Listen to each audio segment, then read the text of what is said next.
Welcome everybody to the Flowing Through Southern California podcast or video podcast. Today, my guest is Charlotte Haberstroh, who is an expert in microplastics. So hopefully today we can learn something about plastics in the environment, microplastics in the environment, and the extent to which these substances are found throughout our waterways globally, and certainly in the beach environments. I see this daily. It's, there's trash on the beaches, and it's not very fun to see. But with that, Charlotte, how about just a little quick introduction on what you do and what some of your past research has been, and then we can start into the material. Yes, that sounds good, Sean.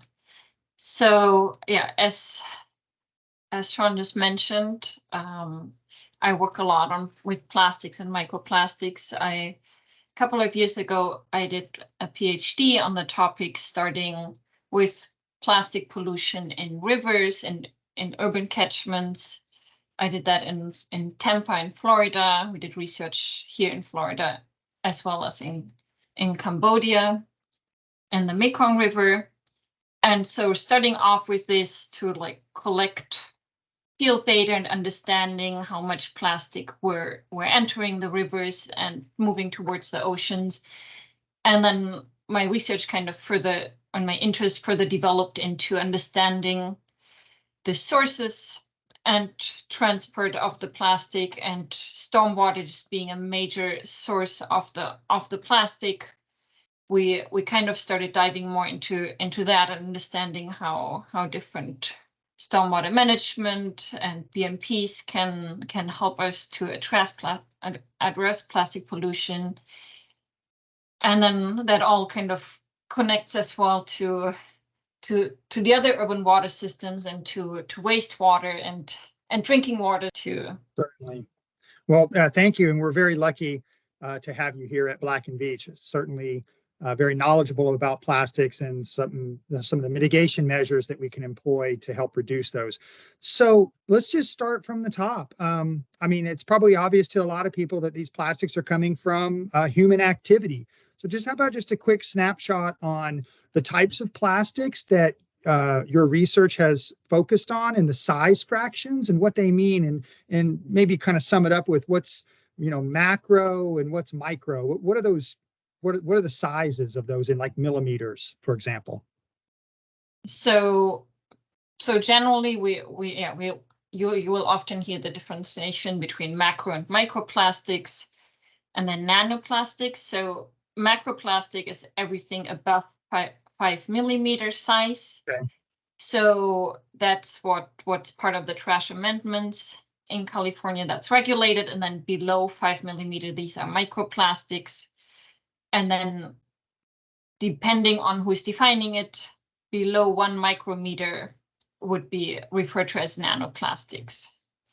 And so another way to classify this that you might have heard is to differ between primary and secondary microplastics. So primary microplastics are those that were originally in a size below 5 millimeters. So this could be plastic pellets from industrial processes or other small items. And then a lot of the microplastics that we find in urban catchments and urban stormwater, those are secondary microplastics. So they originate from larger items, can be things like single-use cups or bottles or plastic bags, kind of our everyday use plastic, but also like tire particles of that came like roadward particles, and then artificial turf sometimes, and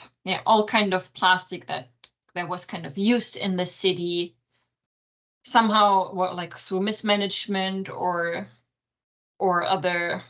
direct littering, made it into the watershed and then breaks down and becomes microplastics. Gotcha. So that's the secondary. So the example for primary would be like injection molding plastic. Companies buy the little pellets, right, and they melt them down, and that becomes the injection molding material. So those pellets, I assume, if you've had a bag of those that spilled or something, or you could create the primary small size fraction plastic, that could enter the waterways by way of the storm drain system. Okay, good. So now, when we talk about single-use plastics, I'm assuming a lot of the plastics that we're seeing, the macro, the bigger than the 5 millimeter, is from the single-use plastic. So what are some of the sources of that, and why are we having such trouble controlling those plastics, the big stuff? So I would say a big part of the reason is just that it's a lot of plastic. So you all, like, probably if you look anywhere right now, you will see plastic wherever you are, and it's just because it's so cheap and so versatile, it's just part of our everyday life. And so it's just kind of hard to handle it. And it's very lightweight. It's kind of, yeah. So a lot of it is just on the higher level, the unintentional mismanagement where it gets lost. And then in other countries, it might also be very actively not brought even to a landfill and just discarded somewhere, and like even less supervised if the plastic might leave from the place where it was put. Right. And you mentioned California, and we have the amendment to the ocean plan, which included this trash capture, requiring all municipalities in the state to put in trash capture devices or methods to prevent trash from making it into the waterways. There was 2 different approaches that they could take with that. So we're starting to see a lot of these screens, these 5 millimeter opening screens, installed into storm drain systems. And Black & Veatch is working on a couple of projects right now, specifically under trash capture, to help these municipalities figure out the most efficient way to capture these and then dispose of them appropriately. So certainly in our waterways, we're seeing an increase in trash, and plastic is definitely part of that, or a lot of that. And also, in the ocean environment here in San Diego, I see it a lot. Trash it makes its way into the ocean, and it's certainly on the increase as well. And a lot of that is plastic. So I just wanted to ask one question about the fate of these plastics. So it makes it into the ocean, it's floating out there, and we've seen the reports of the garbage island and the Pacific gyre, where you have this concentration of plastic sort of accumulated in the Pacific. I mean, what will happen to those plastics? I mean, what are we looking at in terms of time to break those down? So yeah, like that is a big part of the problem. So plastics, and I like to always also start with that. What are plastics exactly? Plastics are synthetic organic polymer chains made out of carbon and hydrogen, and then oxygen, nitrogen, like kind of nitrogen, kind of innocent components, but they have they are these long polymer chains that have a very strong structure that don't easily break up. And then in addition to that, chemicals are added to the plastics. So those are not really part of the original structure. They just mixed in, and that they get released more easily. But so to just kind of to provide that as an additional background. But because of that, the plastics, that's why we see our plastics breaking down, but not really decomposing. So, okay. So because of that, they will get smaller and smaller, but the essential structure will remain the same, and those can remain the same for hundreds of years. And especially under environmental conditions, there's not it's just not very easy for microbacteria to break them down into their components. And so that's why you might have seen like these pictures of this is a plastic bottle. In 600 years, it will be looking about the same as it does right now. Okay, so now, so that's I'm kind of talking about the macro stuff. Let's talk about the sources of the microplastics, and then because I'm hearing a lot of this in the news too, microplastics and the harm. So yeah, talk a little about the microfraction. So microplastics, they come kind of with their own additional set of problems. So the large plastics, as you mentioned, we have some idea on how to collect them through screens or other kind of things on the stormwater structures. Mm-hmm. But the smaller the particles get, the more they are hard to separate from the stormwater or to collect from beaches or wherever we find them. And then microplastics, the smaller they are, then they're being ingested by wildlife. They kind of travel through the food chain. They found plastic in all kind of human organs, in our blood, in our stomachs, and in our tissue, and so I guess the smaller the microplastic is getting, and then it gets even worse with nanoplastic, the harder it gets to trace and remove out of the environment. So these are some of the issues that we're seeing with microplastics. And so, and you mentioned in the blood. So if there's microplastics in human blood, I mean, those must be very small, like really small, or almost nano, right? Those are pretty small, yeah. Yeah, and then is there research to support the detrimental effect of that, or maybe we're still learning, what having plastics in our bloodstream is doing what to us, or what to other mammals, or other, I don't want to say mammals, let's say living organisms on this planet. What is this plastic doing to us? So yeah, of course, there is a lot of research and studies trying to understand that, and that's why we're starting to have a fair amount of data on plastic in all kind of different animals and organisms. And so for animals, it is a little bit more obvious because they're often not able to differ between plastic and their food, and so you've probably also seen those pictures of dead animals and their stomachs just being full with plastic, and that is kind of how it starts to travel through the food chain and reaching us. Humans are a little bit better able to differentiate, but obviously the smaller the particles get, then for us it also becomes hard to see, or if we eat fish or meat from an animal, we might eat plastics with those. And then the other source that we haven't talked about is through our drinking water, that we're finding a lot of plastic, both in tap water from drinking water plants, but even more so in bottled water. So that's how we're ingesting it. And I guess I tend to say we're like right now we're not going to die from the plastic. Humans are going to die from something before the plastic will do that.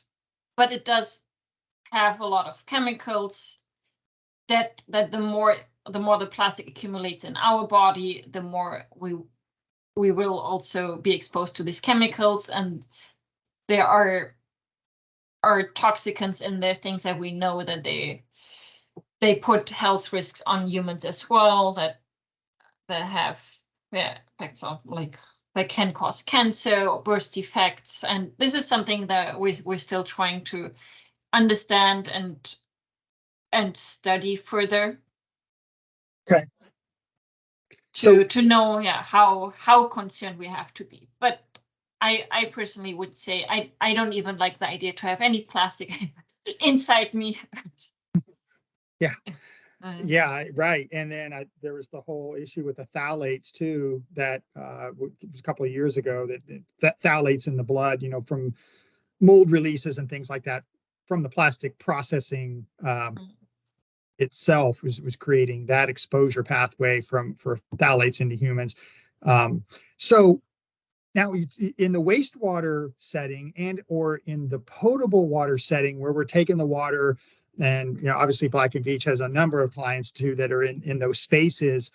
What are we doing to help those those processes in reducing or eliminating the micro and the nanoplastics from those streams, whether it's the discharge from a wastewater treatment plant or whether it's the actual potable treatment works and through a distribution system out to the homes. What are we doing to help our clients with capturing or reducing those as part of the process? And is it RO? I mean, what's the method to remove those? So the water treatment plants, that's like a really interesting topic, I think, because those even before being concerned about plastics, those are really specialized on removing a lot of small particles out of water, more so than storm water treatment, correct? So it's very interesting because there are studies about looking at plastic concentration, microplastic concentrations in influence of wastewater treatment plants and drinking water treatment plants, and then at different stages of their processes. And we see that plastic is removed through pretty much at all stages, and they're really good at removing those. So they will remove 80, sometimes 90% of microplastics.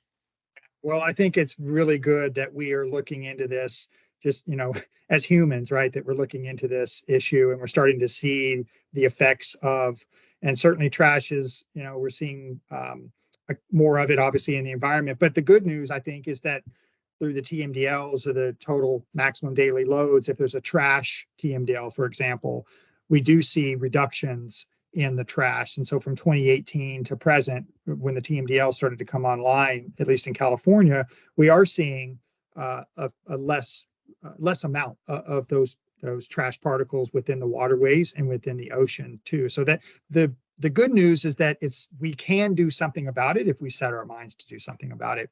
My alarm just went off, so I think we're about done, but I have to ask you before you go, just give me a quick snapshot of some of the work you were doing with trash and other parts of the world, and how do those streams and rivers compare to what we're seeing here in the United States? Just a kind of a quick snapshot. I think Cambodia was one of the locations you mentioned.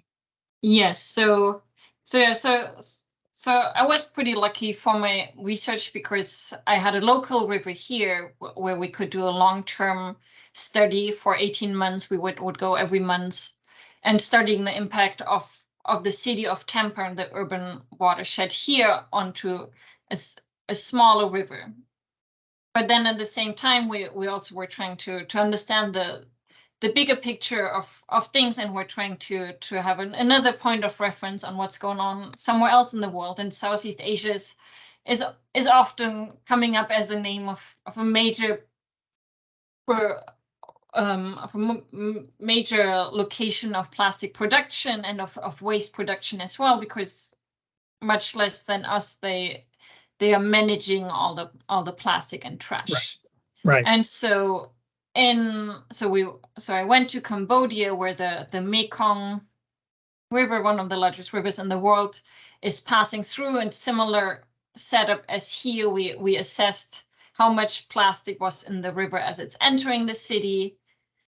And so in Cambodia, in Phnom Penh, the capital, there's kind of a river confluent between the Mekong and two other rivers. So we had one river coming into the city and then 3 different rivers leaving the city, and we would measure how much plastic was coming in and how much plastic was going out. And so for the city of Tampa, we estimated that about 2 tons of plastic are being released to the Tampa Bay every year.